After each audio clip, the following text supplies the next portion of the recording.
नमस्कार, आप देख रहे हैं नेक्स्ट 9 न्यूज़ में हूं आपके साथ दीपक गुप्ता। सत्ता के खेल के खास प्रोग्राम में चर्चा करना चाहेंगे उत्तर प्रदेश की सियासी सत्ता को लेकर।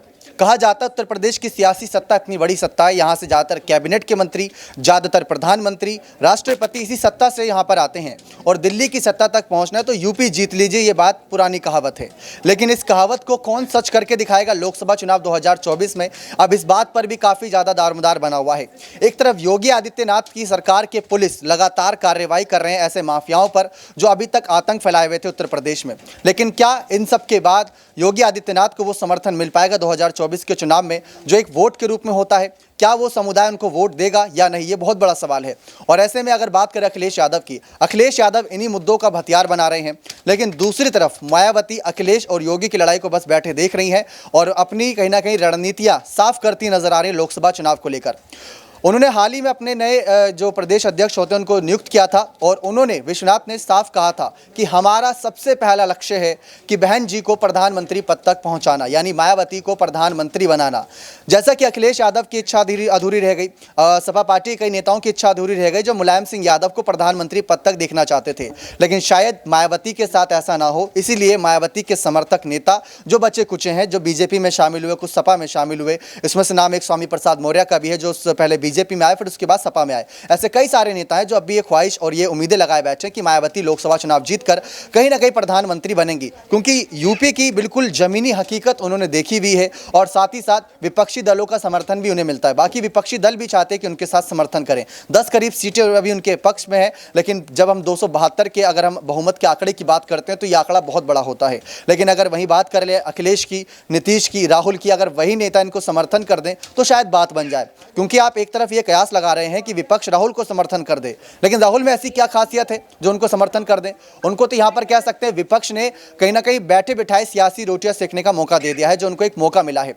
खैर, इन्हीं सब मुद्दों पर चर्चा करना चाहेंगे कि मायावती क्या सही में सही दावेदार हैं।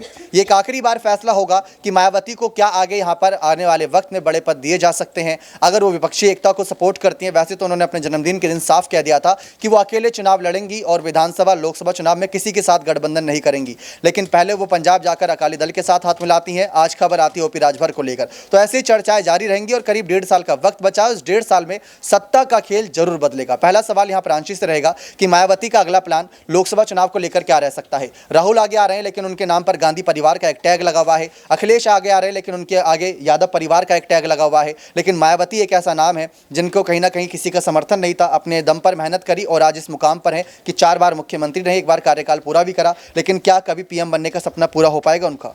देखिए, फिलहाल तो इसके आसार नजर नहीं आ रहे हैं। मायावती जिस तरीके से आगे बढ़ती हुई नजर आ रही है, नगर निकाय चुनाव के लिए यहाँ पर प्लानिंग की गई है और वह लगातार खुद ही आगे बढ़ रही हैं। क्योंकि देखा जाए तो मायावती की रणनीतियों पर अगर रुक किया जाए तो उनकी रणनीतियां यही हैं कि कैसे भी करके यहाँ पर उन कैंडिडेट्स को चुनना है कि जो आगे चलकर उनकी पार्टी का साथ न छोड़े, अगर पार्टी हार का सामना भी करती है नगर निकाय चुनाव में। जिससे कि यहाँ पर मायावती जो प्लानिंग कर रही है उन पर अगर रुक किया जाए तो वह ऐसे कैंडिडेट चाहती हैं जो वह ईमानदार हों, उनका साथ छोड़कर आगे भी न जाए, बेशक उनकी पार्टी हार का सामना करे।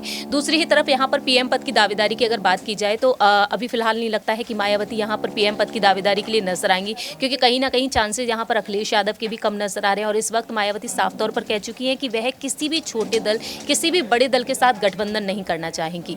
और मायावती की पार्टी पर रुक किया जाए तो यूपी के विधानसभा चुनाव में सुपड़ा साफ होता हुआ नजर आया और आने वाले समय में देखा जाए तो वह गठबंधन भी नहीं करना चाहती हैं। कांग्रेस पार्टी यहाँ पर महागठबंधन की तैयारी कर रही है, हर एक राज्य से यहाँ पर हर एक पार्टी को अपने साथ लाने में जुटी हुई है।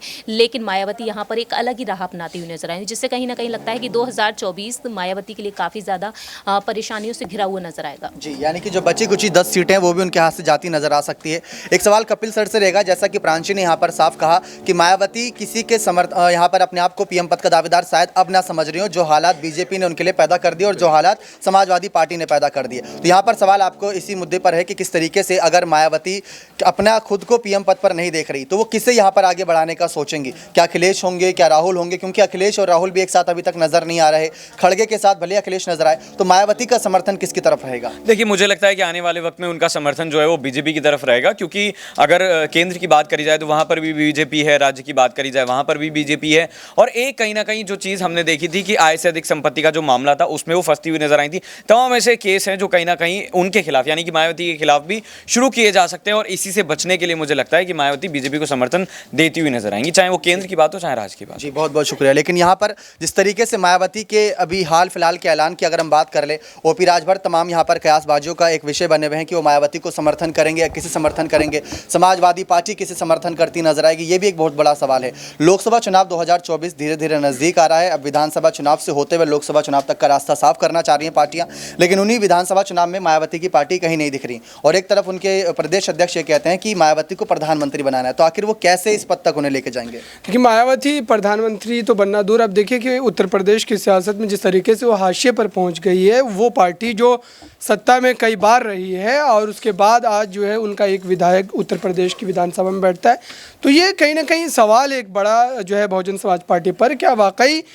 विपक्षी जो एक ताकत होती है क्या उसमें बची हुई है। और इसी बात को लेकर के कई बार अखिलेश यादव ने ये सवाल भी पूछा है, तंज भी कसा है, लेकिन उसके बावजूद भी जिस तरीके के तेवर लगातार जो है मायावती के देखने को मिल रहे हैं, उससे यही लगता है कि वो विपक्ष के साथ कहीं से भी नज़र नहीं आती है।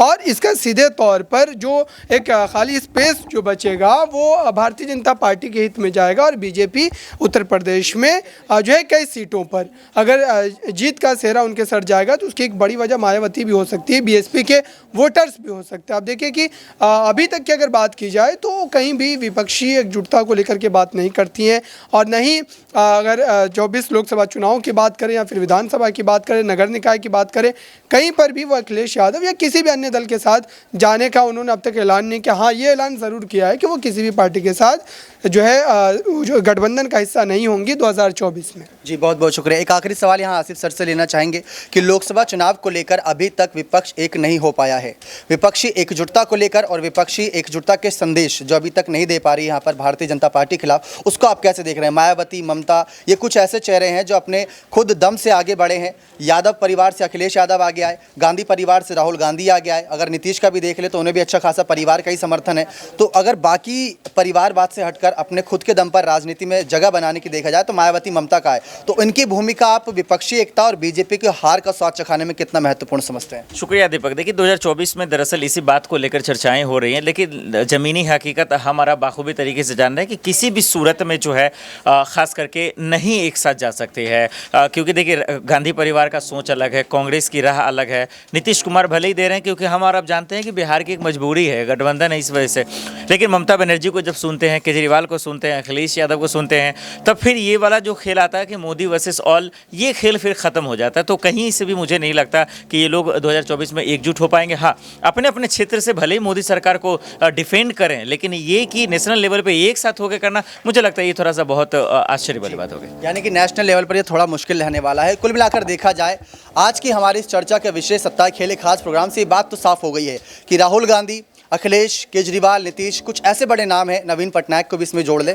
तो यही अभी तक कहीं ना कहीं प्रधानमंत्री पद की रेस में बने हुए हैं। लेकिन धीरे धीरे हमारी इन्हीं चर्चाओं के विषय से पता चलेगा कि कौन आखिर तक यहाँ पर टिकेगा, कौन आखिर तक अपनी दावेदारी मजबूत रखेगा। मायावती का कहीं ना कहीं पत्ता साफ होते जा रहा है, जैसा कि अबरार ने कहा था कि आज विधानसभा में उनका एक ही विधायक बैठता है, बाकी सब हट चुके हैं, लेकिन 10 सांसद का क्या होगा इस चुनाव में ये भी पता चल जाएगा। बने रहे चैनल के साथ, ऐसी और तमाम जानकारियों के लिए बहुत बहुत धन्यवाद।